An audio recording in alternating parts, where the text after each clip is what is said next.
Hello, this is Tony Heller from RealClimateScience.com. In 1920, H.L. Mencken said, "There is always a well-known solution to every human problem, neat, plausible, and wrong." Fast forward to the year 2022. Mike Hadema is a climate campaigner focusing on addressing the climate crisis, building green jobs, and a Green New Deal. Let's join together and change the world. A couple days ago, he made this tweet. This article was written 109 years ago. 109 years and we still aren't doing what we need to do to address the climate crisis. There's no more time to wait. Act on climate. The article he was referring to was written on August 14th, 1912. Coal consumption affecting the climate. The furnaces of the world are now burning about 2 million tons of coal a year. When this is burned, uniting with oxygen, it adds about 7 million tons of carbon dioxide to the atmosphere yearly. This tends to make the air a more effective blanket for the Earth and to raise its temperature. So let's take a look at how coal consumption was affecting the climate in 1912, according to NASA. NASA shows 1912 as being one of the coldest years on record after a 30-year cooling trend. So how exactly was coal consumption affecting the climate? Perhaps the burning of fossil fuels was making the climate cooler. I think that Mike could have done better with his scare story like this article from 1902. A Swedish professor, Svante Arrhenius, has evolved a new theory of the extinction of the human race.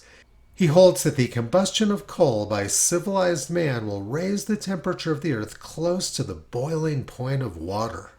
He bases his theory on the accumulation of carbonic acid in the atmosphere, which acts as a glass in concentrating and refracting the heat of the sun.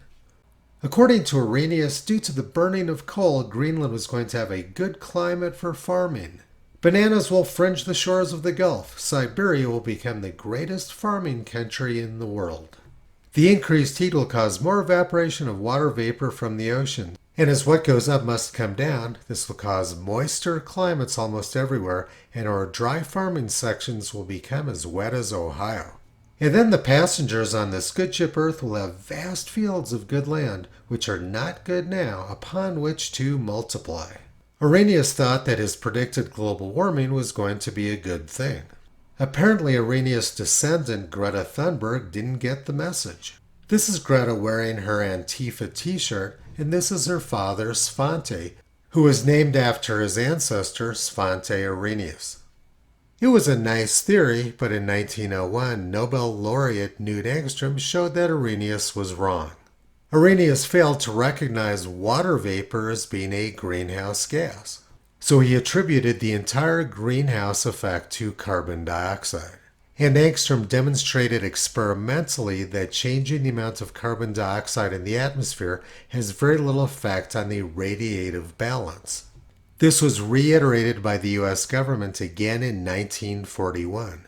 No probable increase in atmospheric carbon dioxide could materially affect either the amount of insulation reaching the surface or the amount of terrestrial radiation lost to space. And again in 1971, NASA's leading climate scientists said the same thing. It is found that even an increase by a factor of 8 in the amount of carbon dioxide, which is highly unlikely in the next several thousand years, will produce an increase in the surface temperature of less than 2 degrees. They said that a runaway greenhouse effect was unlikely over the next several thousand years. Had Mike Hadema done any actual research, he would have known that 11 years earlier in 1901, Knut Engström demonstrated that this theory was wrong. Let's look at some other top science from the year 1911. New York Times, Martians build 2 immense canals in 2 years. New York Times, November 10th, 1907. Martians probably superior to us. In the case of New York Times journalists, that statement is undoubtedly true. In 1923, Greta's ancestor Arrhenius said we were going to run out of oil by the year 2023, and we were going to be almost out of coal. Pittsburgh Press, September 9th, 1923.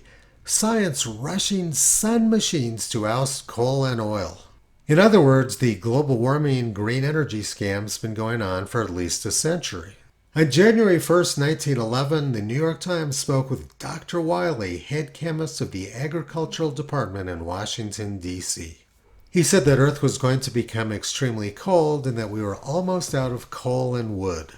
By means of a simple windmill, power could be produced which would keep the homes of the far northwest, meaning the upper Midwest, at a uniform temperature of 70 degrees Fahrenheit, even in the deadliest cold weather. It's an interesting theory, except for the fact that during very cold weather, the wind's not blowing.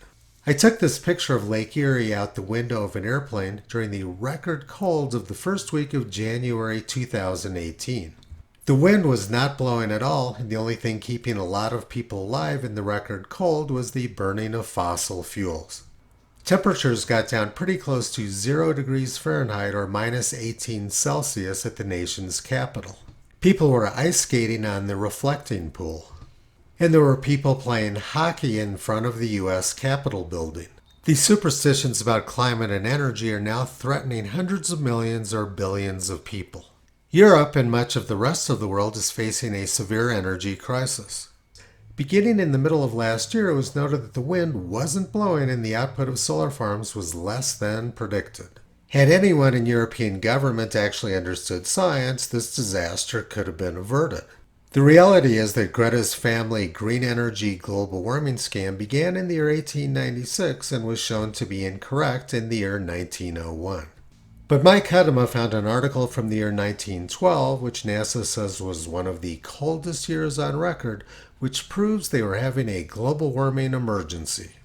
Toto's been pulling back the curtain on this anti-science clown show for the past 14 years.